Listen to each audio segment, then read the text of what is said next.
గర్భధారణ, ప్రసూతి చికిత్స, పిల్లలకు చికిత్స వంటి అన్ని సౌకర్యాలు కలిగిన ఒక పరిపూర్ణమైన ఆసుపత్రి మన సుధా ఫర్టిలిటీ సెంటర్.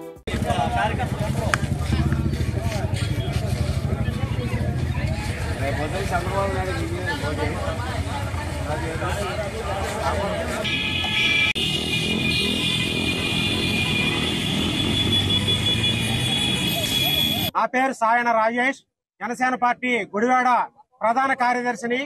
కారం నరసింహారావు అనే వ్యక్తి ఒక బీసీ నాయకుడు అయ్యుండి, ఒక ఎన్డీఏ కూటమి నాయకుడు అయ్యుండి, ఆగిన మైకంలో గొడ్డ పలుకు తీసుకొచ్చి ఈ నాగవరపాడు సెంటర్ లో గల జనసేన పార్టీ దమ్మని కొట్టవటం జరిగింది. దాన్ని కళ్ళారా ఇక్కడ మా జన సైనికులు చూడటం కూడా జరిగింది. దీని నిమిత్తం ఇక్కడ నాగవరపాడు రింగ్ లో మేము ధర్నాను చేపట్టాం. పోలీసులు కంప్లైంట్ రాసి ఇవ్వమన్నారు కనుక ఈ ధర్నాని విరమించుకుని పోలీసులు తీసుకెళ్లి కంప్లైంట్ ఇవ్వాలనుకుంటున్నాం. పోలీసులు కనుక యాక్షన్ తీసుకోకపోయినా, అలాగే ఈ గుడివాడ తెలుగుదేశం పార్టీ వాళ్ళు సస్పెండ్ చేయకపోయినా సరే